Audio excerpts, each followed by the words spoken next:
सच्चिदानंदरूपाय विश्वोत्पत्त्यादिहेतवे तापत्रय विनाशाय श्रीकृष्णाय वयं नमः। आज आपल्या कथेचा प्रथम दिवस, पहिल्या दिवसाची कथा आपण प्रारंभ करतोय।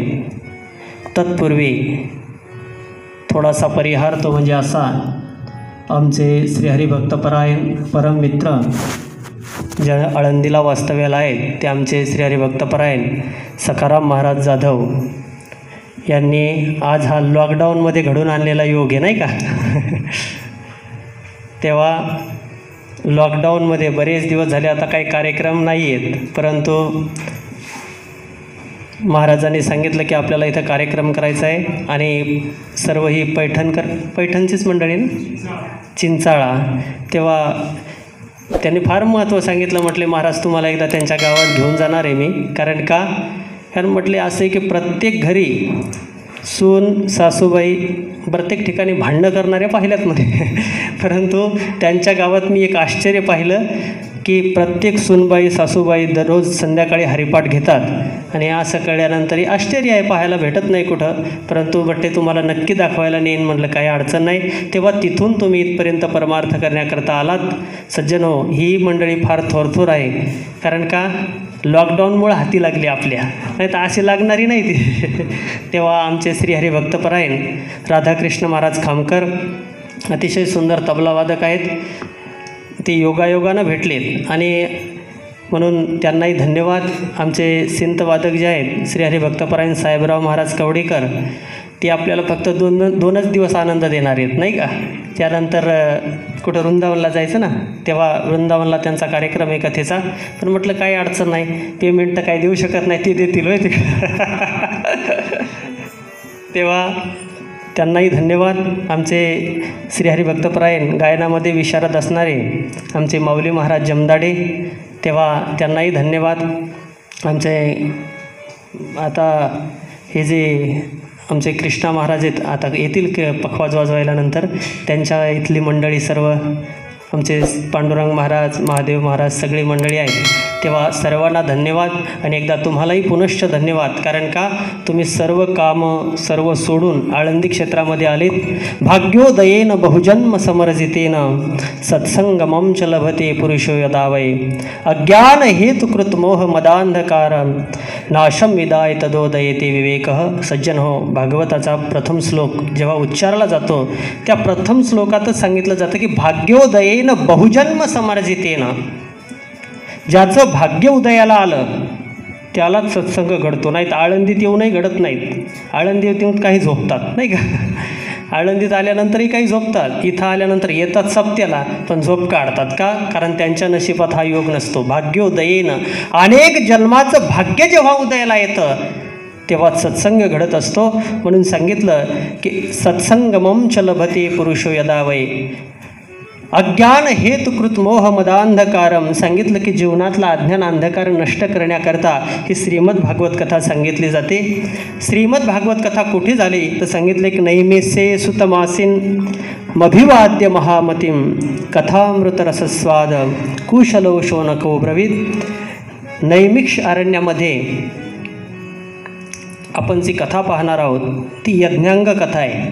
नैमिष अरण्यामध्ये 88,000 श्रोतावर्ग तिथं यज्ञ करत होते आणि यज्ञ करत असताना आपला जसा आज हा यज्ञ चालू आहे, यज्ञामध्ये काहीतरी सत्संग व्हावा, नाही का? यज्ञामध्ये त्याकरता काय करायला पाहिजे म्हणून सांगितलं की आता आपण एवढे एकत्र जमलोत, यातला कोणीतरी वक्ता एखादा व्हावा आणि म्हणून एक कोणीतरी वक्ता निवडावा. याकरिता सूत भगवंताला आसनस्थ केलंय. सूत भगवान जे आहेत हे एक आश्चर्य बरं का. सूत भगवान ही वयाने 88,000 जे ऋषी होते त्यांच्यापेक्षा वयाने सर्वात लहान होते, पण लहान असणाऱ्या सूत भगवंताला समोर बसवलं. आता तुम्ही बिन माझ्यापेक्षा वयोवृद्ध ज्ञानवृद्ध आहात, तुमच्यापेक्षा मी लहान आहे, तसाच कथाभाग समजायचा, नाही का? तो फक्त गंगेच्या काठावर होता आणि आपण कोणत्या काठावर आहेत? इंद्रायणीच्या काठावर आहेत, एवढाच फरक आहे दाजी, बरं का? तेव्हा सुत भगवंताला असं नसतं केलं. 88,000 श्रोते समोर बसलेले आहेत आणि 88,000 श्रोते बसल्यानंतर महाराज नैमिष्य अरण्य, तिथं असं म्हटलं जातं की तिथं एकही निमिष वायाला जात नाही नामचिंतनाशिवाय. आणि म्हणून अशा ठिकाणी तो कथा प्रारंभ केली गेली. कथा प्रारंभ केल्याबरोबर पहिल्यांदा प्रश्न विचारला, अज्ञानध्वंत विध्वंस कोटी सूर्य समप्रभ सुताख्याहि कथासारम मम कर्णरसायनम. अज्ञानध्वंत विध्वंस कोटी सूर्य समप्रभ सुताख्यायि कथासारम मम कर्णरसायनम. महाराज, आमचं अज्ञान नष्ट करण्याकरता कोणी कोणाला प्रश्न विचारला हा? आता ही एक शाळाची बरं का, 7 दिवस तुम्हाला उत्तर द्यावं लागणार आहेत. कोणी? सूत भगवंतांनी शौनकादिकांना प्रश्न विचारला की महाराज, अज्ञानध्वंत विध्वंस, आमच्या जीवनातला अज्ञान अंधकार नष्ट करण्याकरता तुम्ही कोटी सूर्याप्रमाणे प्रकाशमान आहात. बघा बरं का, कोणाकडून काय घ्यायचं हे भागवतातल्या पहिल्या श्लोकात सांगितलं, पण कसं घ्यायचं हेही सांगितलं. काय व्यवहारसुद्धा भागवतामध्ये सांगितला. कोणाकडून जर आपल्याला काही घ्यायचं असलं सखाराम महाराज तर कसं घ्यायचं. पहिल्यांदा शौनकादिकांची स्तुती केली शौनकादिकांनी सुत भगवंताची की तुम्ही कसे आहात, कोटी सूर्य समप्रभ. तुम्हाला उदाहरण तुम्हाला पटेल अशा भाषेत सांगतो. पूर्वी गाई म्हशी असायच्या गावाकडं, नाही का? आता आहेत का तुमच्या गावात गाई? आहेत का गाई? कळते ना माझी भाषा, बोलत जा. आहेत ना, गाई म्हशी असायच्या. आणि गाई म्हशी असल्यामुळं ऋषिकेश महाराज, पूर्वी ताक दही दूध घरामध्ये भरपूर असायचं. जेव्हा ताक दही दूध घरामध्ये असताना जर सुनबाई घरी असली आणि जर एखादी बाई ताक मागायला गेली तर कदाचित तिला भेटायचं नाही पूर्वी बरं का. का भेटायचं नाही? का वाजीबाई? माझी सासू आल्याशिवाय काय तुम्हाला भेटणार? परंपरा होती ती, आता बदलली. पण एखाद्या आजीबाईकडे जर आपण ताक मागायला जरी गेलो आणि गेल्यानंतर तिला जर म्हटलं काय तुमच्या घरचं ताक काय फार चांगलं नाही आहे, पण आता नाईलाज म्हणून आम्ही घेऊन जायचे, देताल का थोडं? असं म्हणल्यावरती आजी देईल का? का? ही एक मागण्याची पद्धत आहे. तुम्ही बघा, त्या आजीला जाऊन जर तुम्ही म्हटलात की आजीबाई तुमच्यासारखं ताक गावात कोणीच बनवत नाही, एवढं सुंदर ताक कोणीच बनवत नाही, काय सांगावं तुमच्या ताकाचं वर्णन. आणि असं जर म्हटलं तर ती म्हणते नेतं का थोडं? आपण म्हटलं तांब्या नाही आणला, माझ्या घरचा घेऊन जा, नाही का? देऊही नको पुन्हा वापस, नाही दिलं तरी चालेल. ही मागण्याची पद्धत आहे. आपण असं मागितलं पाहिजे की दुसऱ्याला मोठेपणा देऊन मागितलं तर मात्र आपल्याला भेटत असतं. महाराज या श्लोकामध्ये त्यांनी असंच सांगितलं, काय कोटी सूर्य समप्रभ, तुम्ही कसे आहात? कोटी सूर्यापेक्षा कसे आहात? प्रकाशमान आहात. आणि म्हणून तुम्ही आमच्या अज्ञान या हृदयावर असं एखादंच किरण टाका की त्या निमित्तानं आम्ही काय होऊ तर आमचं अज्ञान नष्ट होईल. कारण सांगितलं की इह घोरे कलौ प्रायो जीवश्चासुरतां गता क्लेशाक्रांतस्य तस्यैव शोधने किं परायणं. सांगितलं की यह घोरे कलौ प्रायो जीवश्चासुरतां गतः क्लेशाक्रांतस्य तस्यैव शोधने किं परायणं. सांगितलं की या घोर कलियुगामध्ये प्रत्येकजण त्रस्त आहे. कोण आहे? प्रत्येकजण, प्रत्येक क्लेशाक्रांतस्य तस्यैव, प्रत्येकाला दुःख आहे. कोई तन दुखी, कोई मन दुखी, कोई धन भिन रहत उदास, कोणी तनानं दुःखी आहे. जो देखे सो दुखिया बाबा सुखिया कोई नहीं. जो देखे सो जय दुखिया बाबा सुखिया कोई नहीं.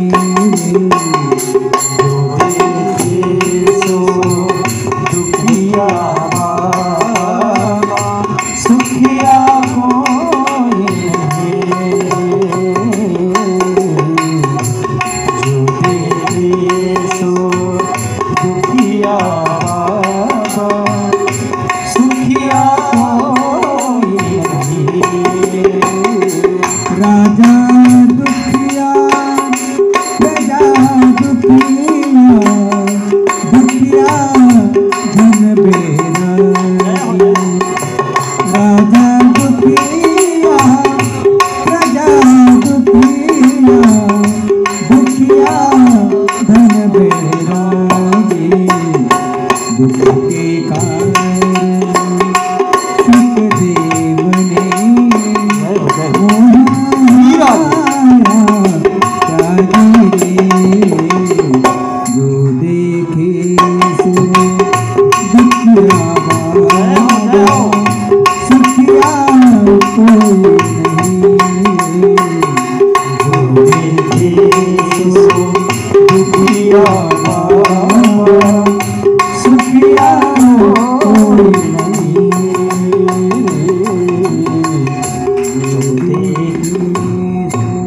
जो देखे सो दुखिया बाबा सुखिया कोई नाही रे.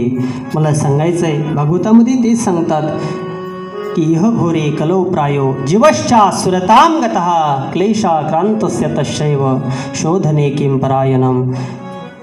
सुत भगवंताला मला सांगायचं आहे, शौनकादिक ऋषीने सांगितलं की महाराज प्रत्येक जण दुःखी आहे, फक्त दुःखाचे प्रकार वेगळे आहेत. मला सांगा बरं, बसलेल्यापैकी कोण ठाम सांगू शकतं की मी सुखी आहे? छातीवर हात ठेवून की बाबा मी सुखीच आहे असा सांगणारा कोणी आहे का इथं बसलेल्यापैकी? हां, प्रत्येकाला दुःख आहे. भले त्याच्याकडे संपत्ती असेल, कोई तन दुखी, कोई मन दुखी, कोई धन बिन रहत उदास. कोणी शरीरानं दुःखी आहे, कोणी मनानं दुःखी आहे, तर कोणी धनानं दुःखी आहे. बघा तुम्ही, कोणाकडे साखर कारखान्याचा, तुमच्याकडे काय म्हणतात त्याला, साखर आहे तुमच्याकडे भरपूर, काय चेअरमन का? हां, साखर कारखान्याचा चेअरमन आहे आणि त्याच्या घरी वारकऱ्याला जेवण तयार केलं, पण गुलाबजामू बनवली. काय गुलाबजामू? आणि चेअरमन जेवायला बसले तर चेअरमनला फक्त काय होती, डाळ आणि बाजरीची भाकर, ज्वारीची भाकर. म्हटले का अहो महाराज, हां चपाती पण नाही, ज्वारीची भाकर आणि मुगाची डाळ. त्याने सांगितलं, वारकरी तर मस्त खात होते. वारकऱ्यांना विचारलं का हो तुम्ही तर साखर कारखान्याचे चेअरमन आहात, गुलाबजामून? म्हटले नाही, डॉक्टरनं सांगितलं खाल्लं की तुमचा कार्यक्रम झाला म्हणून समजा, नाही का, तुम्ही पुन्हा वाट. मग भरपूर संपत्ती आहे पण तनानं दुःखी आहे, शरीरानं दुःखी आहे. जर खाल्लं तर आपण जिवंत राहू शकत नाही. तन दुःखी, कोणी मन दुःखी, कोणी मनानं दुःखी आहे. भरपूर पैसा आहे, सर्व गोष्टी अनुकूल आहेत, शरीर अनुकूल आहे, पण घरातलं आपलं कोणी ऐकत नाही, यानं दुःखी आहेत. काही काही नाही का, तन दुःखी, कोई मन दुःखी, कोई धन बिन रहत उदास. कोणी धनानं दुःखी आहे, दिवसभर काम करायचं आणि दिवसभर काम केल्यानंतर 100 रुपये भेटले. 100 रुपये भेटल्यानंतर त्या व्यक्तीनं ते 100 रुपये घेतले आणि घेतल्यानंतर तो तिथं एकाच जाग्यावर खाली बसला आणि विचार करू लागला की आता या 100 रुपयाचं करायचं काय? का भेटलेत 100 रुपये, आला सण दिवाळीचा, दिवाळीत 100 रुपयाचं न्यायचं काय? मुलाला खायला न्यायचं का बायकोला, सकाराम महाराज साडी न्यायची नाही का? हां, न्यायचं तरी नेमकं काय विचार करू लागला आणि त्यामुळं काय झाला, तो उदासीन झाला. कोई तन दुखी, कोई मन दुखी, कोई धन बिन रहत उदास. म्हणून प्रत्येक जण दुःखी आहे. क्लेशाक्रांतस्य तस्यैव शोधने किं परायणम. प्रत्येक दुःखी आहे आणि याकरता सांगायला लागले की श्रेयसामेत भवेत् श्रेय पावनानांच पावनम कृष्ण प्राप्तिकरम शाश्वत साधनम तदुदोधना. सांगितलं की महाराज याकरता तुम्ही आम्हाला अशी एखादी कथा सांगा की श्रेयसाम्यत भवेत् श्रेय पावनानांच पावनम, पावनालाही पावन करणारी कथा सांगा. बघा बरं का, सांगत असताना विचारले की पावनालाही पावन करणारी कथा. तुम्ही म्हणाल महाराज असं कसं, पावनाला पावन करणारी कथा कशी सांगायची? कारण जो मुळात पावन आहे त्याला पावन करण्याची काय गरज आहे? मला सांगायचं आहे तुम्हाला, इंद्रायणी कशी आहे? हां, पावन आहे. गंगा, यमुना, सरस्वती कशा आहेत? पावन आहेत. पण अशाही पावनाला पावन होण्याकरता संत महात्म्याकडे जावं लागतं, असा इतिहास महाराष्ट्रात घडला. बरं का, आता इतिहास महाराष्ट्रात घडला. तुम्ही म्हणाल कसं? ज्या पांडुरंगाची आपण भक्ती करतोय, मी कशा करता सांगतो बघा तुम्ही, त्या पांडुरंग परमात्म्याची आपण भक्ती करतो. तो पांडुरंग आणला कोणी आणला? एवढं तर मात्र तुम्ही कोणते गाव? आता मला पाठच करून ठेवावं लागेल. हां, चिंचाळा. तुम्ही सांगितलंच पाहिजे. कोणाकरता भगवान परमात्मा आला? पांडुरंग परमात्मा पुंडलिका करता. बरोबर आहे, पुंडलिका करता भगवान परमात्मा आला. मी कशाकरता सांगतो? पावनानांच पावनम. आपल्याला भागवतात जायचे. पुंडलिका करता भगवान परमात्मा आला. पण असं सांगितलं जातं की पुंडलिकाने, असा इतिहास सांगितला जातो की आपल्या आईवडिलांची सेवा सोडली आणि पत्नीची सेवा तो करू लागला. सेवा करत असताना तो पत्नीच्या एवढा आहारी गेला की पत्नी जे म्हणेल तो करायला तयार झाला. आणि तयार झाल्यानंतर एक दिवस असं सांगतात की तिने सांगितलं की मला फिरायला जायचं. आणि म्हणून फिरायला निघाल्यानंतर रस्त्यामध्ये तिला फळं खाण्याची इच्छा झाली. म्हटले मला फळं खायची आहेत. आणि तिथं एक बगीचा होता. पुंडलिक ते फळं आणण्याकरता जेव्हा गेला तेव्हा त्याला 3 स्त्रिया दिसल्या. पण त्या अतिशय काळ्याकुट्ट होत्या. दिसायला कशा होत्या? काळ्याकुट्ट होत्या. आणि काळ्याकुट्ट असणाऱ्या त्या स्त्रियांकडं पाहिलं त्याने. त्या स्त्रिया आतमध्ये गेल्या आणि आतमध्ये गेल्यानंतर काही क्षणात त्या येताना सुंदर होऊन आल्या. कशा आल्या?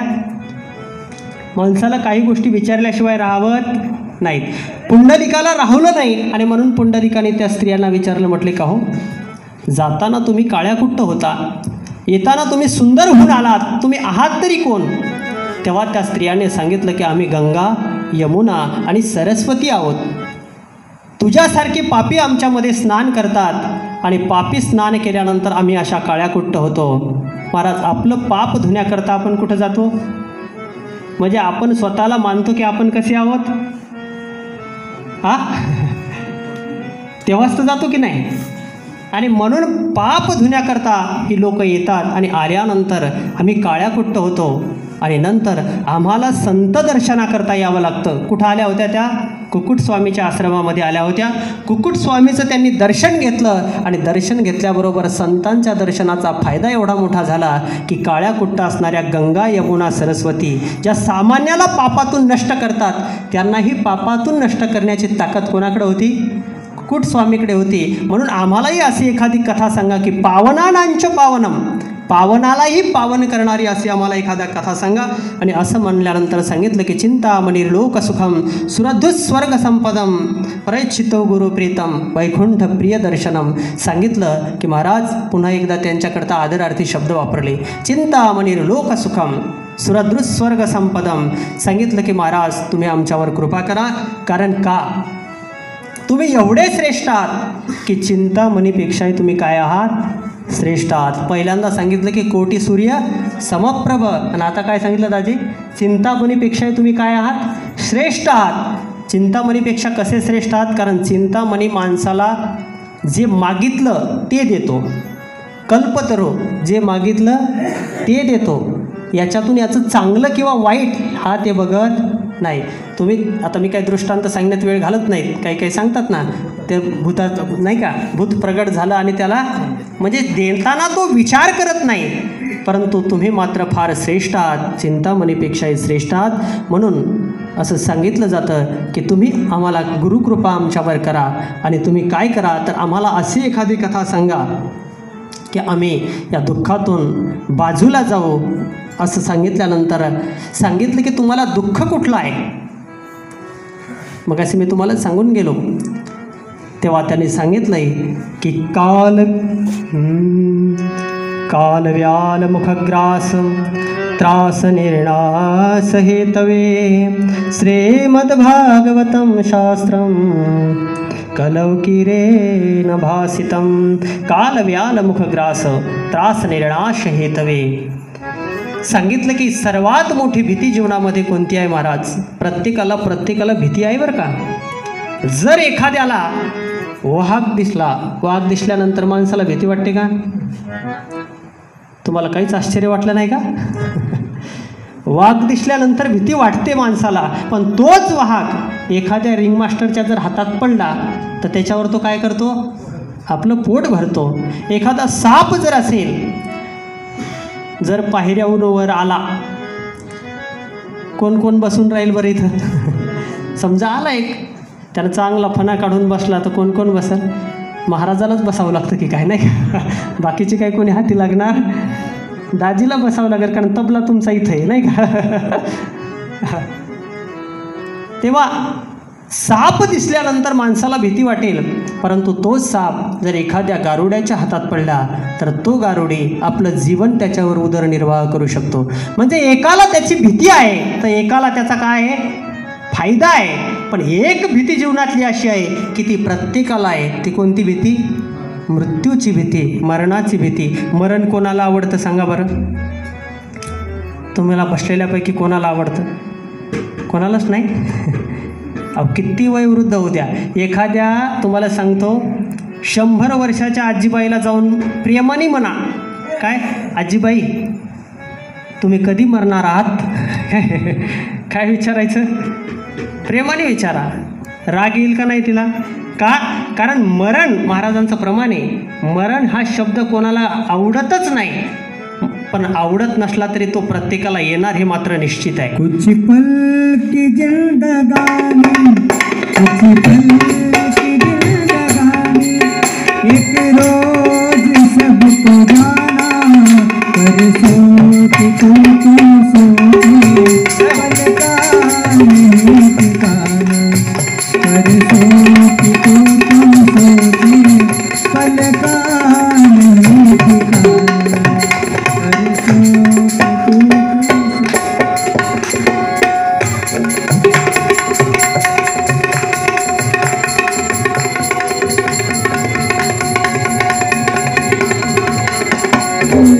आए दीवानी जब कोई भी न साथ होगा, कर्मों के तेरे सारे एक एक हिसाब होगा.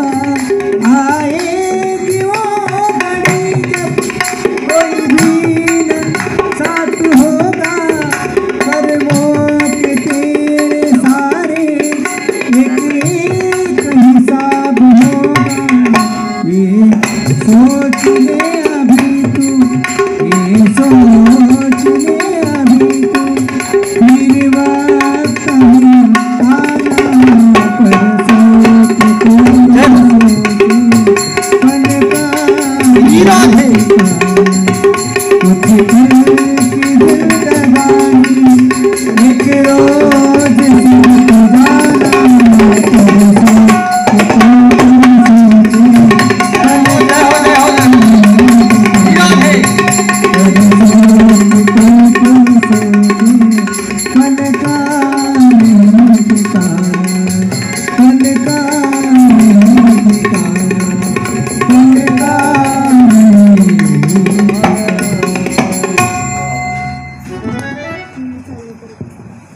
काल व्याल मुखग्रास त्रास निर्णाश हेतवे. सांगितलं की प्रत्येकाला मृत्यू भय प्रत्येकाला आहे, प्रत्येकाला मरण आहे. आणि महाराज या मृत्यू भयातून जर आपल्याला सुटायचं असेल तर क्या करता आपल्याला श्रीमद भागवत कथा श्रवण करणं आवश्यक आहे. कारण का? ही श्रीमद भागवत कथाच याकरता सांगितली. परीक्षिते कथा वक्तुम सभायाम संस्थिते शुके. सांगितलं की राजा परीक्षिती जो आहे त्याला 7 दिवसात मृत्यूचा शाप लागला होता आणि 7व्या दिवशी त्याला तक्षक नावाचा सर्प दंश करून त्याचा मृत्यू होणार होता. त्या मृत्यू भयातून वाचण्याकरता त्यांना शुकाचार्य भगवान श्रीमद भागवत कथा सांगायला आले. सज्जनो, सांगेन तुम्हाला मी, श्रीमद भागवत कथा जेव्हा सांगायला सुरुवात झाली, सुरुवात झाल्याबरोबर परीक्षिते कथा वक्तुम सभायाम संस्थिते शुके. राजा परीक्षितीच्या सभेमध्ये देवलोक आले आणि येताना काय घेऊन आले माहिती आहे? अमृताचा कलश घेऊन आले. काय घेऊन आले? अमृताचा कलश घेऊन आले. आणि कलश घेऊन आल्यानंतर तो अमृताचा कलश राजा परीक्षितीच्या समोर ठेवला आणि शुकाचार्य भगवंताला सांगितलं, म्हटले अहो तुम्ही एक काम करा. काय? हा जो अमृताचा कलश आहे ना, हे अमृत तुम्ही राजा परीक्षितीला द्या. अमृताने माणूस काय होतो? अमर होतो. काय होतो? अमर होतो. जर अमृत पिलं तर राजा परीक्षिती काय होईल? अमर होईल. महाराज आश्चर्य वाटलं. का? कारण ज्या अमृताकरता देव असुर संग्रामासारखं युद्ध झालं होतं. असं म्हणतात 3 युद्ध झाले. कोणते कोणते कोणते 3 युद्ध झाले? ना भूतो ना भविष्यती असे 3 युद्ध झाले. त्यापैकी एक राम प्रभूचं आणि एक रावणाचं युद्ध नंतर कौरव आणि पांडवाचं युद्ध, आणि हे आपण जे बघतो तो देव असुर संग्राम. इतका भयानक विनाश झाला, पण देव असुर संग्राम, देव आणि असुराचं युद्ध कशाकरता झालं होतं? फक्त अमृताकरता. कशाकरता?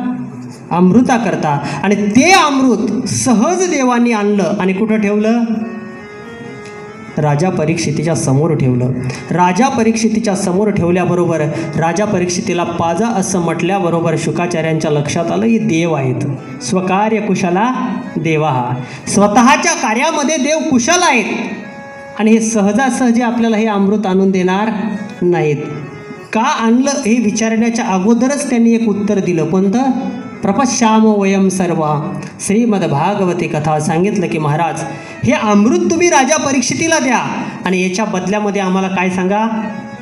श्रीमद्भागवत कथा सांगा, मला सांगा.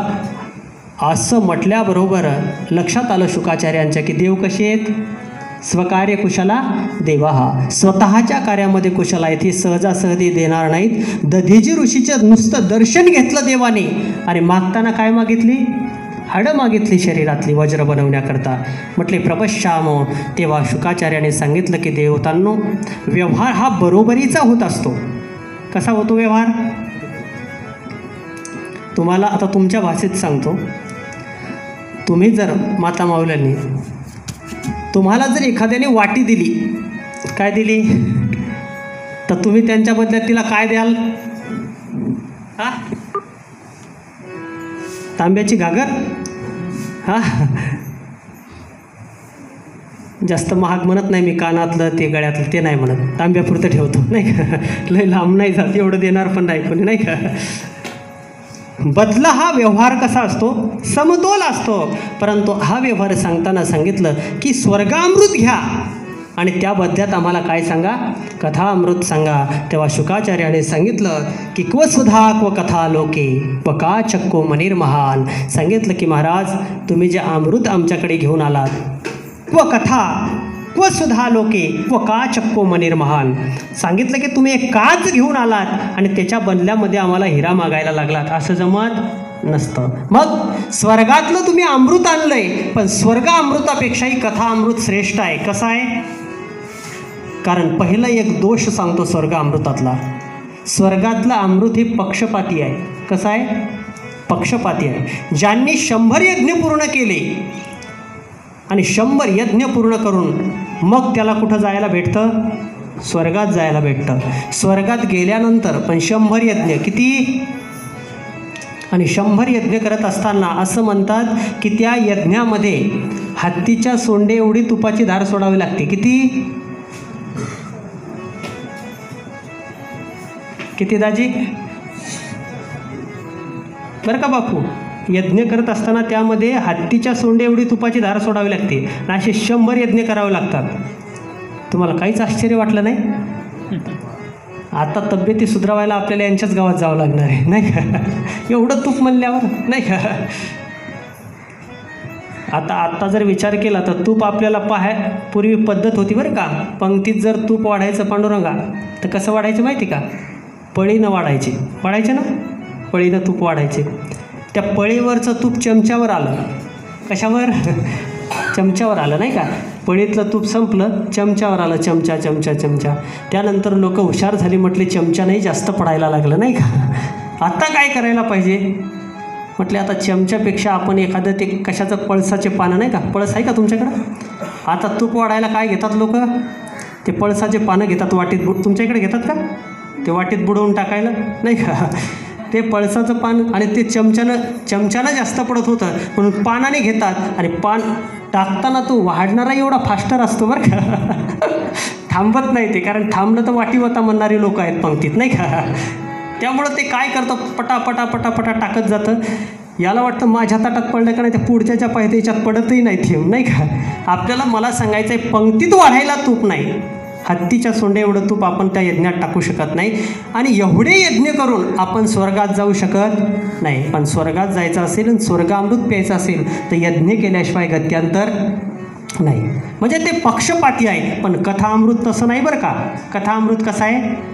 कथेला तुम्ही कोणीही या रे लहान थोर या ते भलते खट नट यावे शुद्ध होऊन जावे खट नट यावे शुद्ध होऊन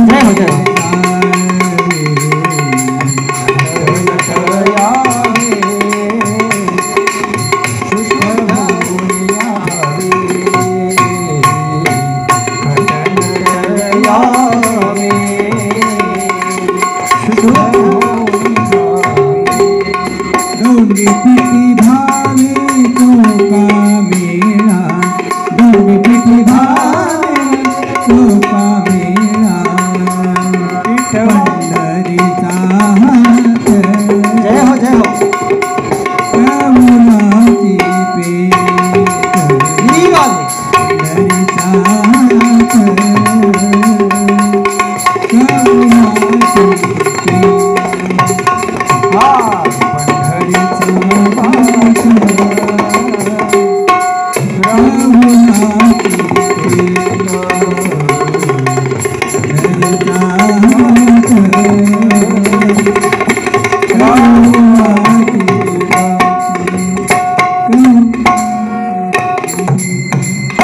खट नट यावे शुद्ध होऊन जावे.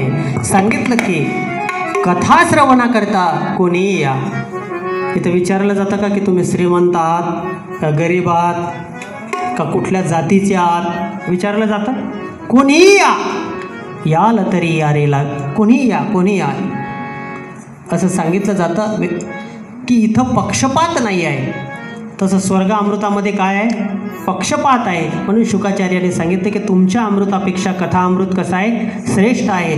दुसरा एक दोष त्यामधला सांगितला की स्वर्गातलं अमृत पुण्य नष्ट करतं. काय नष्ट करतं, महाराज सांगतात की ते तम भुक्त्वा, गीतेमध्ये सांगितलं ते तम भुक्त्वा स्वर्ग लोकम विशालम क्षीणे पुण्य मर्त्य लोकम विशंती एवं त्रैधर्म मनोप्रपन्ना गता गतम काम कामा लभंते. माऊली सांगतात की मग तया पुण्याची पावटी सरे सवेची इंद्रपणाची उटी उतरे आणि येऊ लागती माघारी मृत्यू लोका. सांगितलं की स्वर्गातलं जे अमृत आहे ते पिण्याकरता यज्ञ करावे लागतात, परंतु यज्ञ करूनही गेल्यानंतर तिथं ते पुण्य नष्ट करतं.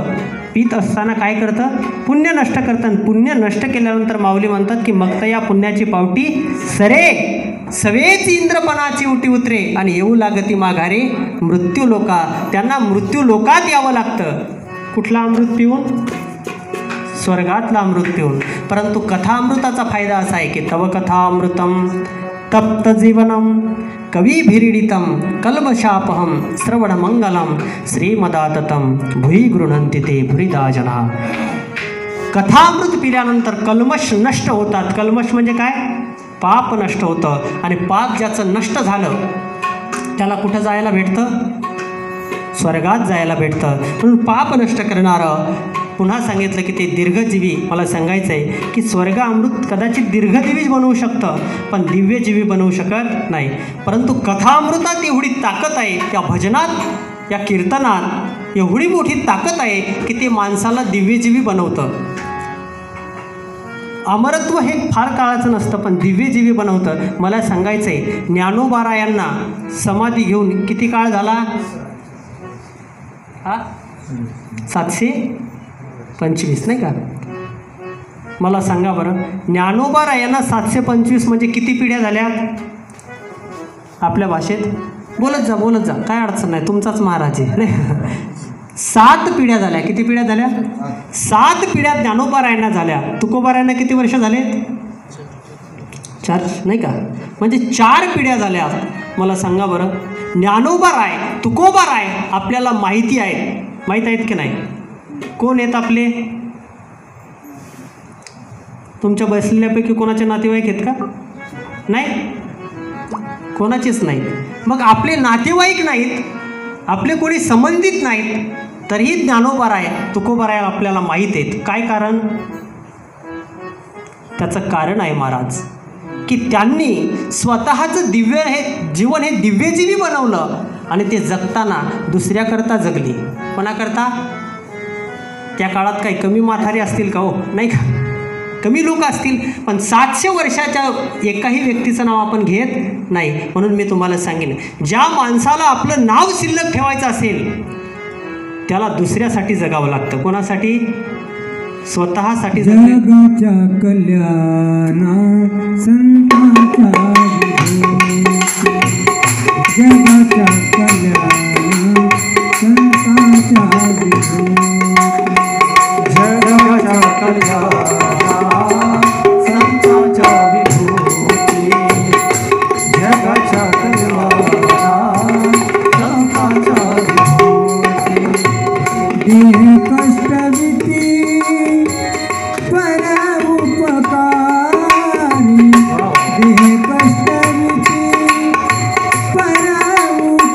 देह कष्टविती पर उपकारी, जगाच्या कल्याणा संतांच्या विभूती, जगाच्या कल्याणा संतांच्या विभूती.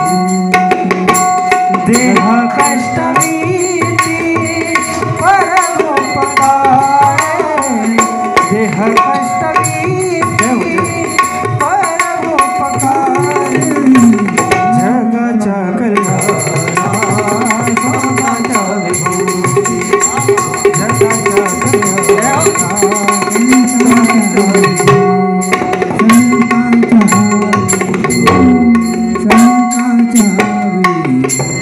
जगाच्या कल्याणा संतांच्या विभूती. मी सांगत होतो, जर आपल्याला कायम राहायचं असेल तर त्याकरता आपल्याला काय करावं लागतं? दुसऱ्याकरता जो जगला, माऊली कोणाकरता जगले? दुसऱ्यांकरता जगले महाराज. त्यामुळं माऊली राहिले. मला सांगायचं आहे, म्हणून मी नेहमी सांगत असतो, आपण जेव्हा कथा कीर्तन श्रवण करत असतो तेव्हा दुसऱ्याकरता जगणं म्हणजे नेमकं काय? बरेच नाही का लोक म्हणतात कथा श्रवण करत असताना हे घेऊन जा, ते घेऊन जा, चांगलं घेऊन जा, नाही का? मी नेहमी सांगत असतो, बाकी नेण्याची काही गरज नाही जीवनात. आपल्याला जर काहीच कमी पडायचं नसेल आणि आपलं नाव जर शिल्लक राहायचं असेल तर एकच घेऊन जायचं कथेतून, काय? चांगलं वागणं. काय काय घेऊन जायचं?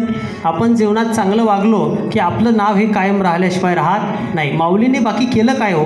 कोणाला काही धनसंपत्ती दिली का? कोणाला बंगला बांधून दिला का? कोणाला एखादी गाडी घेऊन दिली? नाही. जीवनात ते स्वतः चांगले वागले आणि दुसऱ्याकरता चांगले वागत गेले. म्हणून मला सांगायचं आहे, त्यांचं नाव कायम राहिलं, ते दिव्यजीवी बनले. आणि म्हणून कथा अमृताने मनुष्य दिव्यजीवी बनत असतो. सांगितलं की ही कथा श्रवण करत असताना महाराज तेव्हा देवतांना ही कथा शुकाचार्याने सांगितली, सांगितली नाही. मग तिथून त्यांना हकलून दिलं. सांगितलं की तुम्ही आलात ही चांगल्या भावनेनं आले नाहीत, मग बदल्याच्या भावनेनं आलात. कथामृत आणि स्वर्गामृताचा तुम्ही काय केला? समतोल बघितला. म्हणून तुम्हाला ही कथा श्रवण करता येणार नाही. देवतांना तिथून हाकलून दिल्याबरोबर देवता हे ब्रह्मदेवाकडे गेले आणि ब्रह्मदेवाला सांगितलं, महाराज अहो सामान्य माणसालाही कथा श्रवणाचा अधिकार आहे आणि आम्हालाही कथा सांगत नाहीत, काय कारण बरं? काय या कथेमध्ये असं एवढं विशेष आहे? तेव्हा सांगितलं की अभक्तास्तांश विज्ञाय न ददौ सुकथामृतम. तेव्हा ब्रह्माजीनं एक तराजू घेतला आणि तराजू घेतल्यानंतर त्यामध्ये सर्व ग्रंथसंपदा धारण केली आणि एका बाजूने श्रीमद भागवत ग्रंथ त्यामध्ये टाकल्याबरोबर तो ग्रंथ श्रेष्ठ ठरला. ऋषीमुनीच्या मुखातून राज्ञो मोक्षम तथा वीक्ष सुरा धातापि विस्मित. महाराज विस्मित झाले, आश्चर्य वाटलं ब्रह्माजीला. आणि तेव्हापासून ऋषीमुनीने सांगितलं की लघुनिन्यानी जातानी गौरवेन इदम तदा ऋषिगणा सर्वम विस्मयम परमम युयुः. सगळे सांगितले की मनिरे भगवत रूपम. सांगितलं की जगामधला सर्वात श्रेष्ठ जर ग्रंथ कोणता असेल तर तो कोणता ग्रंथ आहे? श्रीमद भागवत कथा. आणि महाराज तेव्हा सूत भगवंतांनी शौनकादिकांना एक प्रश्न विचारला की महाराज तुम्ही जे आम्हाला ही कथा सांगताय, ही कथा 7च दिवस का केली जाते? नाही का? श्रीमद भागवत कथा 7 दिवस का केली जाते? पहिल्यांदा ही 7 दिवस कथा कुणी केली आणि कोणाला सांगितली असं म्हटल्यानंतर त्याने सांगितलं की पहिल्यांदा एकदा ही विशालायाम चत्वार ऋषयो मलहा सत्संगार्थम समायाता ददृशुस्तत्र नारदम. सांगितलं की एकदा ही विशालायाम, एकदा विशालापुरीमध्ये, विशालाराम काय? बद्रीनाथ धाम. तुम्ही गेलते का कधी बद्रीनाथला? बद्रीनाथला कोण कोण गेलतं तुमच्यापैकी? नाही गेलं का? आता जात जा आता, कारण काय माहिती का, लय गुंतून पण जमत नाही बरं का.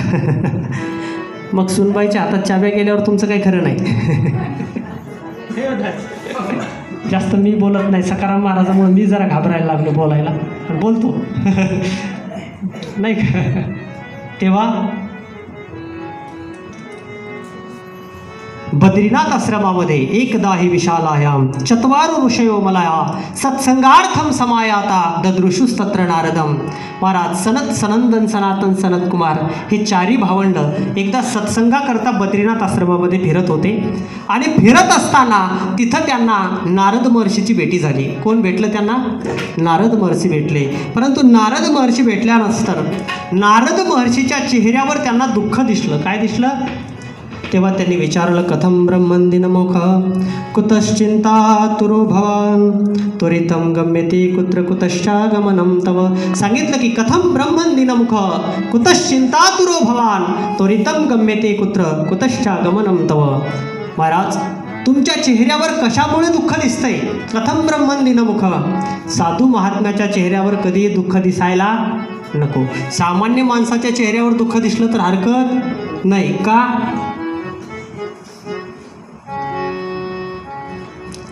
आपल्या चेहऱ्यावर जर कदाचित दुःख दिसलं नाही का, एखाद्या वेळेस जर सोयाबीन पाण्यात तुमचं गेलं नाही ना, तुमच्याकडं नाही जाणार तुमचं काय, तुम्ही इकडं आलात ना.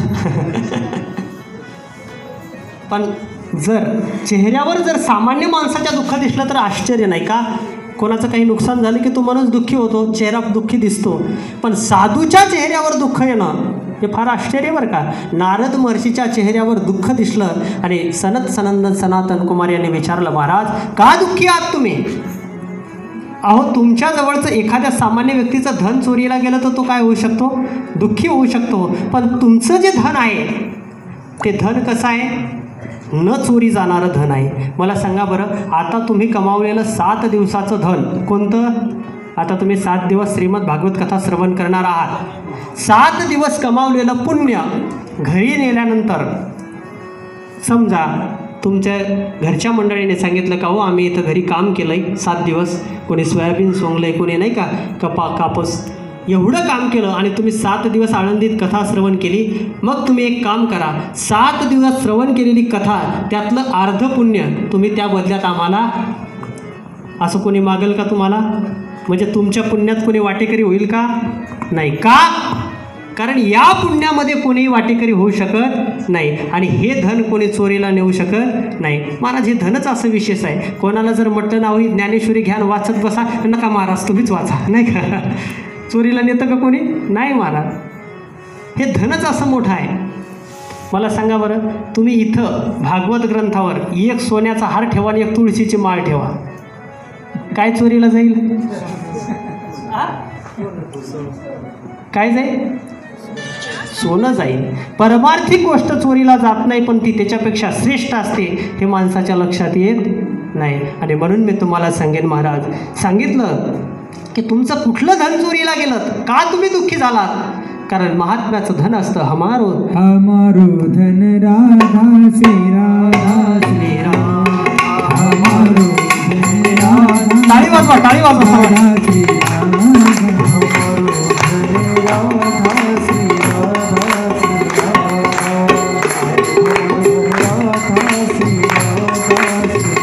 एक मिनिट, सर्वांनी टाळी वाजवायची. तुम्हाला बसलेल्यापैकी पैसा कोणाला पाहिजे ते सांगा. पैसे कोणाला पाहिजेत लॉकडाऊनमध्ये? कोणाकोणाला पाहिजे? तिकडं पाहिजे पैसे कोणाला पाहिजेत? हां, कोणालाच नाही? आम्हाला द्या आणून, नाही का? लॉकडाऊनमध्ये ज्याला ज्याला पैसा पाहिजे असेल, ज्याला ज्याला संपत्ती पाहिजे असेल, महाराज जोपर्यंत भाग्य उदयाला येत नाही तोपर्यंत पैसा भेटत नाही. आणि त्याकरता माणसाच्या हातावर भाग्यरेखा पाहिजे. काय पाहिजे? ज्याच्या हातावर भाग्यरेखा असेल त्याच्याजवळचा पैसा संपत नाही. आणि जर नसेल एखाद्याच्या हातावर तर त्यांनी जर भजनात टाळी वाजवली तर त्याच्या हातावर येते.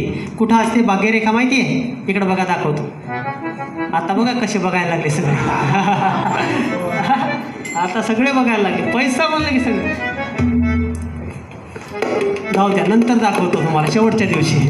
तुम्ही 7 दिवस टाळ्या वाजवायचे, 7व्या दिवशी दाखवणार. हां,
गोपाल कृष्ण भगवान की जय. जय जय श्री राधे, जय जय श्री राधे, जय जय श्री राधे श्याम.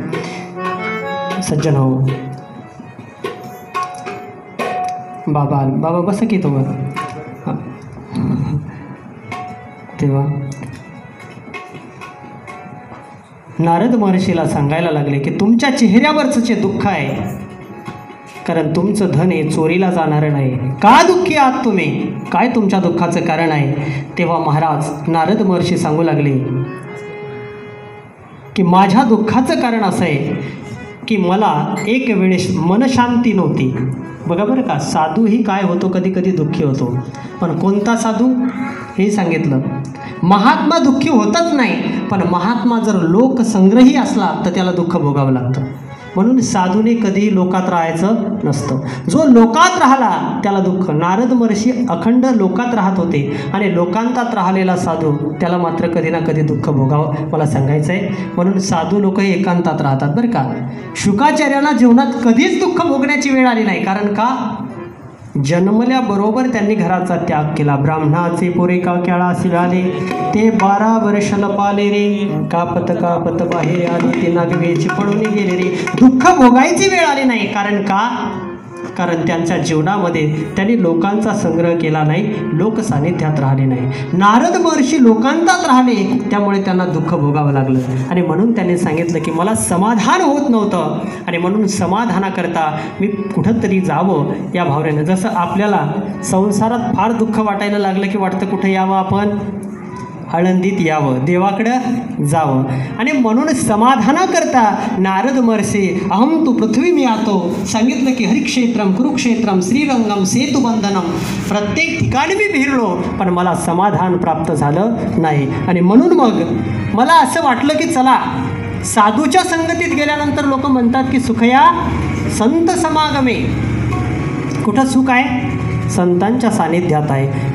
आता माझ्याकडं बघा, आपलाच जेवणाची तयारी आहे. माझ्याकडे बघा आता तुम्ही. तेव्हा सुखया संत समागमे, साधूच्या संगतीत सुख आहे आणि म्हणून संतांच्या सानिध्यात मी गेलो. परंतु तिथंही मला सुख प्राप्त झालं नाही. कारण का, ज्या साधूकडे मी गेलो पाखांड निर्गतः संतः, त्यांना पाहिलं तर ते उदरनिर्वाह करता सर्व करायला बसलेत. हे बघितल्यानंतर मला ते दुःख वाटलं. चला म्हटलं, आता तिथंही सुख भेटलं नाही, तीर्थाच्या ठिकाणीही सुख भेटलं नाही, आता कुठं सुख घ्यायला पाहिजे. म्हणून मग त्यांनी लक्षात घेतलं की सामान्य माणसाला जर आपण विचारलं कसे का आहात तुम्ही, एखाद्या माणसाला आपण विचारलं बाबा तुम्ही कसे आहात, काय सांगतं माणूस, बरे आहोत. नारद महर्षीला वाटलं ज्या अर्थी हे बरे आहेत असं म्हणतात त्या अर्थी इथं काय असलं पाहिजे, सुख असलं पाहिजे. आणि म्हणून महाराज ते सामान्याच्या संगतीत आले आणि बघितलं तर तिथंही त्यांना सुख भेटलं नाही. तरुणी प्रभुता गेहे शालको बुद्धिदायक, तरुणीचं तिथं चालायला लागलं, शालको बुद्धिदायक. आणि म्हणून मनामध्ये विचार केला की इथंही सुख आपल्याला भेटत नाही. म्हणून ते फिरत फिरत फिरत वृंदावनामध्ये गेले. कुठे गेले, वृंदावनात गेले. आणि वृंदावनात गेल्यानंतर यमुनेच्या काठावर ते फिरत होते. यमुनेच्या काठावर फिरत असताना त्यांना आनंद वाटला. का, कारण महाराज वृंदावन सो वन नाही, रे मोही लागे वृंदावन को, लागे वृंदावन, टाळी टाळी, लागे वृंदावन,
लागे रे मोही लागे वृंदावनानी को. महाराज आनंद वाटला नारद महर्षीला.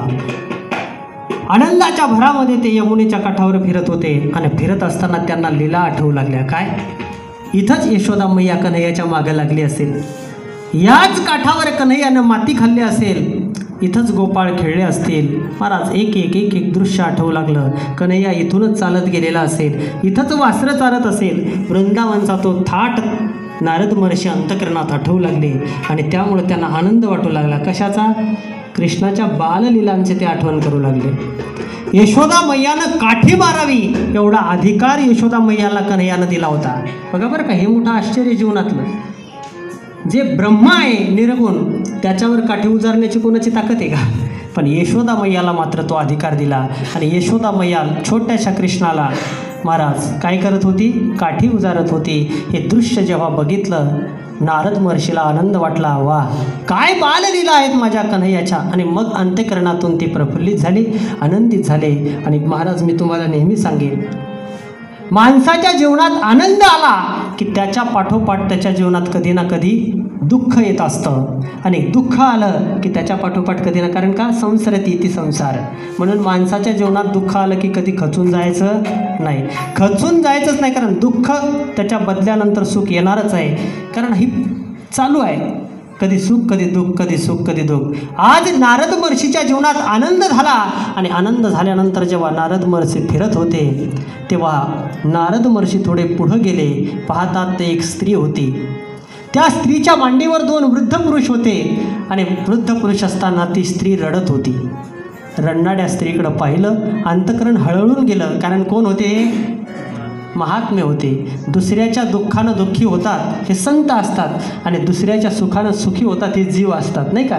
दुसऱ्याचं दुःख जर बघितलं तर सुखी होणारे कोण असतात, जीव असतात. बरं झालं याचं नाही का. हां, आणि दुसऱ्याच्या दुःखानं जे दुःखी होतात ते संत असतात महाराज. दुःख वाटलं का रडत असेल ही स्त्री, काय हिला दुःख होत असेल, आणि म्हणून नारद महर्षी त्या स्त्रीकडे जायला निघाले. पण तुम्हाला आश्चर्य सांगतो बरं का, समोर गेले आणि समोर गेल्यानंतर पुन्हा वापस फिरले. का फिरले असतील वापस बरं का बाबा, समोर गेले आणि समोर गेल्यानंतर पुन्हा वापस फिरले. का फिरले? कारण नारद महर्षीला कदाचित माहीत असेल माता माऊल्यांचं रडणं फार काळ नसतं. नारद महर्षीने मनामध्ये विचार केला, जर आपण तिच्यापर्यंत गेलो आणि तिचं जर रडणं थांबलं तर, नाही का. कारण तुम्हाला सांगू का, जेव्हा मुलीचा विवाह होतो नाही का, आणि लग्न झाल्याबरोबर मुलीला तो वाटी लावून, तुमच्या इकडे काय म्हणतात त्याला, शेवटचा कार्यक्रम तो नाही का, शेवटचा म्हणजे तो नवरदेव जेव्हा नवरीला घेऊन निघतो, आमच्या इकडे त्याला म्हणतात वाटी लावणं, तुमच्या इकडे काय वाट लावणं का. मग काय तो लग्नाचा थाटमाट, दिवसभर पंक्ती चालू असतात, सगळं नाही का, सगळं चालू असते. संध्याकाळी तो लग्न सोहळा पार पडतो, साडे वगैरे सगळे होतात, आणि झाल्यानंतर ते बरंच आहे नाही का. तुम्हाला माहिती आहे का, ते माहिती आहे का नाही तुम्हाला. हां, माहीत, तुम्हाला बी माहीत होणार आहे, थांबा तुमच्या व्यवस्था. तेव्हा सर्व झाल्यानंतर जेव्हा नवरदेव नवरी निघायला लागते महाराज, तेव्हा फार अवघड प्रसंग असतो तो. ती नवरी रडायला लागते, ते शेजारचे सगळे रडायला लागतात, तिची आई रडायला लागते, प्रत्येक जणाच्या डोळ्यातून अश्रुधारा व्हायला लागतात, प्रत्येकजण रडत असतं. आणि अशा प्रसंगामध्ये असणारा बापही रडतो, परंतु बाप तिथं रडत नाही. कुठं रडतो बाप? तिथं रडतो का? नाही महाराज. कठोर असणारा जरी बाप असेल तरी तोही बाप, मुलगी जेव्हा निरोप घेऊन तेव्हा जायला लागते तेव्हा बापही रडतो, पण बाप लोकांसमोर रडत नाही, मग बाजूला जाऊन रडत असतो. का? कारण आता माझी मुलगी गेल्यानंतर परत नाही का. आणि ते काय म्हणतात, फार दुःखी असतात, सगळेच रडतात. आई तर मात्र बापाला दाखवता येत नाही, पण आईला दाखवता येतं. आई मात्र छातीवर मारून मारून रडते की आता माझ्या मुलीचं कसं होईल, आता हिला सांभाळून घेतील का नाही. आणि असं रडत असताना महाराज एवढी रडायला लागते. तेवढ्यात बाकीची मंडळी थोर म्हणतात, बस झाला आता तुम्ही चला. आणि मग जेव्हा ती गाडी निघून जाते, गाडी निघून गेल्यानंतरही त्या आईचं रडणं थांबत नाही. तेव्हा शेजारची एक बाई आजीबाई येते, ती म्हणते, का गं ठकूबाई काय रडतस तू, आणि तुझ्या मुलीला चांगला नवरदेव भेटला नाही का, चांगला पगार आहे, चांगला पैसा कमावतो, आता तुला रडायची काय गरज आहे. आणि असं म्हटल्यानंतर आतापर्यंत रडणारी छातीवर हात देऊन ठकूबाई ती मात्र हसायला लागते. मला 5 मिनिटाचा काळ हो, 5 मिनिटापूर्वी छातीवर हात देऊन रडणारी 5 मिनिटात जेव्हा शेजारणीनं समजावलं की हसायला लागते. कदाचित हे नारदजीला माहिती असावं, आणि म्हणून नारदजीनं विचार केला की यांचं रडणं हसणं 5 मिनिटात असतं नाही का, आपण जायला नको.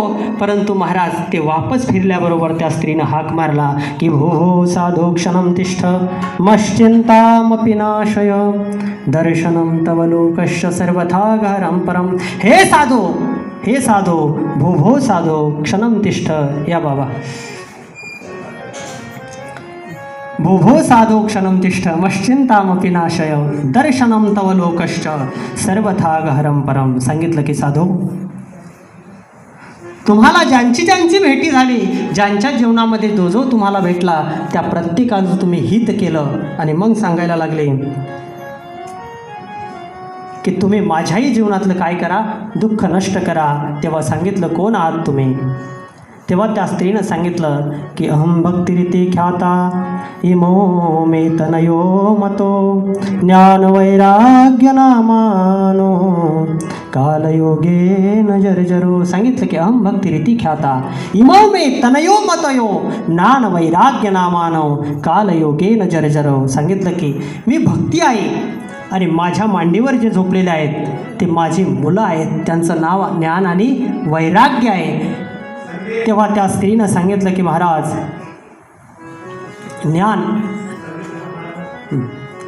ज्ञान वैराग्य नामानो कालयोगेन जर्जरो. सांगितलं की तुम्ही जे आहात या कालयोगाने, मला सांगायचं आहे, कुठलीही माता वयाने जर मोठी आणि मुलं जर वयाने लहान असले तर हे शोभण्यासारखं आहे. पण एक आश्चर्य आहे की माता जी आहे ती वयाने कमी आहे आणि मुलं वयाने जास्त आहेत. हे समाजाला शोभण्यासारखं आहे का?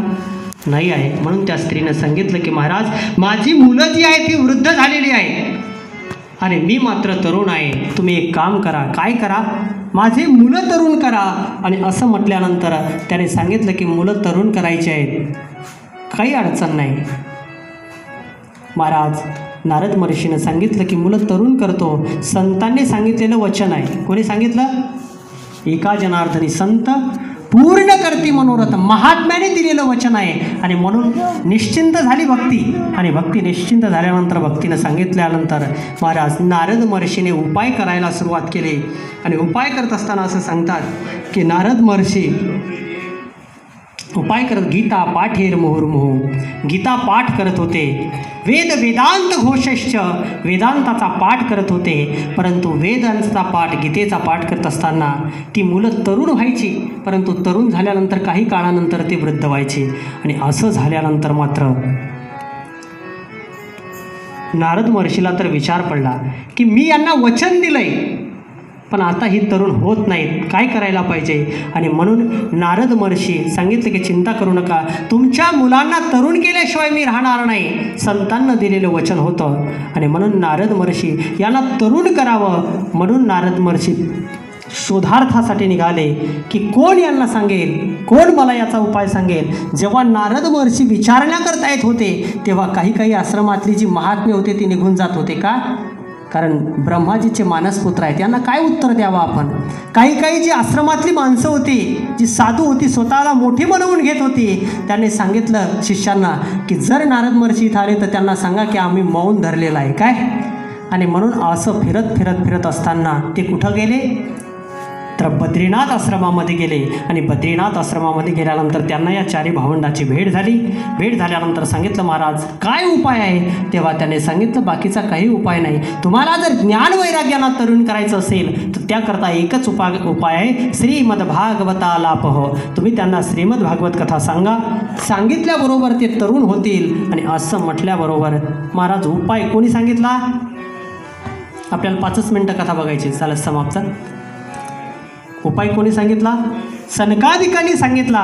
तेव्हा नारद महर्षीनं सांगितलं आता तुम्ही उपाय सांगितला ना, कशाचा? कथेचा. बरं का बाबा, गुलाबजामू छान करता येतात म्हणलं की मग बाबा तुम्हीच करा, नाही का? तसं आहे, मग तुम्हीच कथा करा असं म्हटल्याबरोबर सनकादिकांनी सांगितलं आम्ही कथा करू. महाराज ही चर्चा चालली होती. कुठं चालली चर्चा? बद्रीनाथ आश्रमामध्ये ही चर्चा चालली. आणि बद्रीनाथ आश्रमामध्ये चर्चा चालल्यानंतर सांगितलं नारद महर्षीने की आम्हाला ही कथा सांगायची आहे, या त्यांना घेऊन. परंतु नारद महर्षीने सांगितलं, म्हटलं इथं त्यांना आणता येणार नाही. कारण असं सांगितलं जातं पूर्वी, जर बद्रीनाथला माणूस निघाला, बरं कदाचित बद्रीनाथला जर पूर्वी माणसं निघाले तर घरचे माणसं रडायचे ना बापू तुमच्या काळात. का रडायचे? पूर्वी एक म्हण होती, जो गया बद्री वो नाही आया. बोला जो गया बद्री वो नाही आया उदरी. म्हणून जो बद्रीनाथला गेला तो पुन्हा उदरात येणार नाही, हे वाक्य होतं. पण लोकांना माहीत होतं जो बद्रीनाथला गेला तो वाचून येण्याची शक्यता नाही. पूर्वी अवघड होतं, आताही अवघड आहे.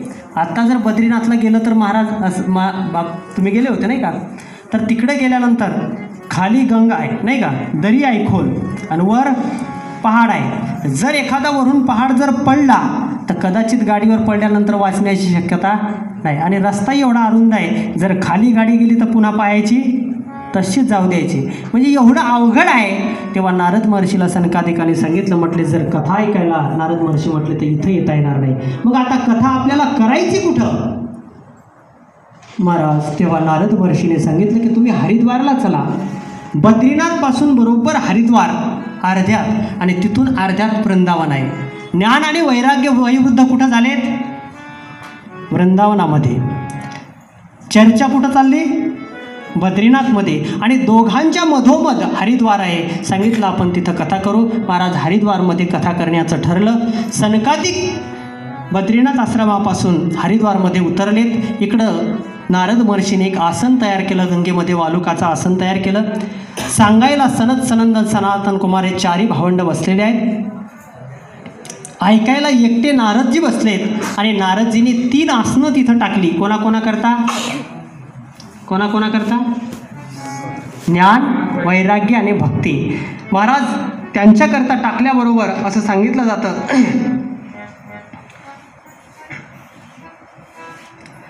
आसनं टाकली आणि आसनं टाकल्यानंतर सांगितलं की आता कथा प्रारंभ करा. इथं आश्चर्य एक आहे. वक्ते किती आहेत? सांगणारे 4 आहेत आणि ऐकणारा 1 श्रोता आहे.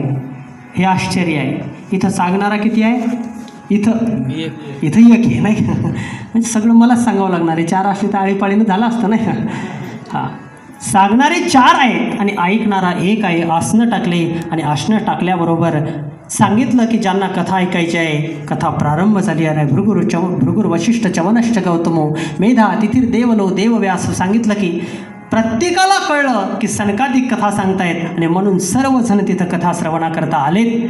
आता सनकादिक पुढं कथेमध्ये काय सांगणार आहेत ते ब्रेक के बाद नाही का, ते आता उद्या होईल. आता आरती करायची आहे. उद्या बरोबर आपली 2 वाजता कथा चालू होईल. 3 वाजता 3 ते 5 2 तास आपली कथा होईल. तेव्हा सर्वांनी उद्या कथेकरता यायचं आहे. बाकी त्यांनी जोडी कोण असेल त्या जोडीने या. हां, आले का? या म्हणून 2 ताटं करा. त्यांना पण बोलू सकरा म्हणतो. राम राम राम बोलो, राम राम राम बोलो, राम राम राम बोलो, श्याम श्याम राम राम बोलो, श्याम श्याम बोलो, राम राम राम बोलो, श्याम श्याम श्याम वाह,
करो हरिनाम कीर्ति करो हरिनाम कीर्ति करो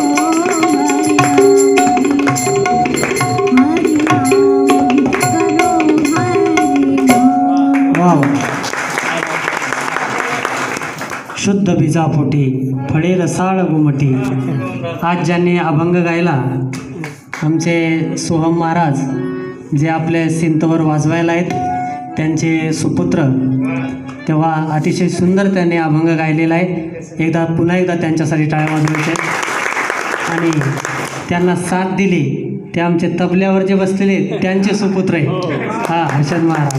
तेव्हा फार, कारण का यालाही काय लागतं, पूर्वपुण्य लागतं, अनंत जन्माचं पुण्य लागतं. तेव्हा शुद्ध बीजापोटी फळे रसाळ गुमटी. दोघांनाही धन्यवाद आणि दोघांच्या वडिलांनाही धन्यवाद, नाही का. तेव्हा आता आरतीची तयारी करूया. आरती या आरतीसाठी सर्वांनी मंदिरात यायचं आहे. सर्वांनी आतमध्ये या. बाहेर बसलेल्या मंडळीने कोणी असतील ते आतमध्ये यायचं आहे आरतीला.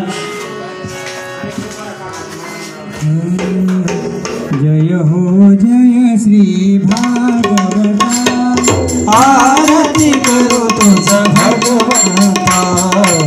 जय हो जय श्री भागवता, आरती करो तुझ भगवंता.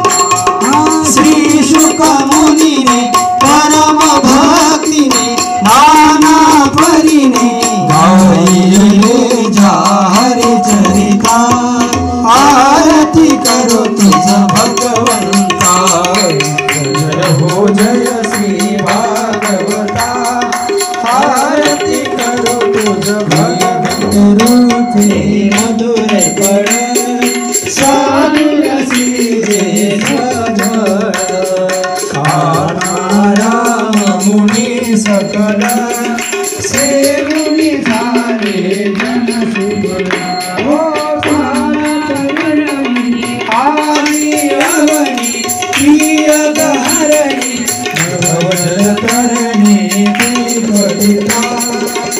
आरती करो तुझ भगवंता.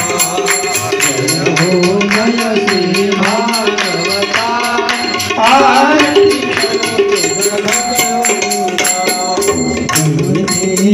साक्षी वाणी सार्थक हरि गुण गावणे. शास्त्र पुराणे मुकुटमणी सरमा प्रेमामृत जननी. सहज सेविता भाविक भक्ता उदार दाता मोक्ष तत्वता देहाता. आरती करो तुझ भगवंता. गंगते जनु मानस तीर्थ द्वादश सोपाने होता. निर्मल भक्त जले भरिता विहरे हरि हंस चिंता. लोक सुकुमले सेवुनी रमणे हरपले रस पीता. आरती करो तुझ भगवंता. जय हो जय श्री भागवता, आरती करो.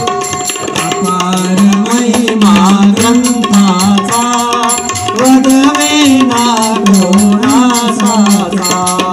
प्राणची कीर्तनकाराचा मेवा कविवर संतांचा. हे जनु बोधाचा स्वयं प्रभेचा द्वादश कलीचा रवी अंतरेचा कमलता. आरती करो तुझ भगवंता. ग्रंथ नवे हा श्री कृष्ण गीते वेदी मन पूर्ण. अनन्य हो या शरण खचित टळे जन्म मरण. हो त्रिताप जाते चिर हे शांती नाथ हे बदते. कृष्ण पदे ठेवो माथा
अक्षता घ्या, हातात अक्षता घ्या, अक्षता.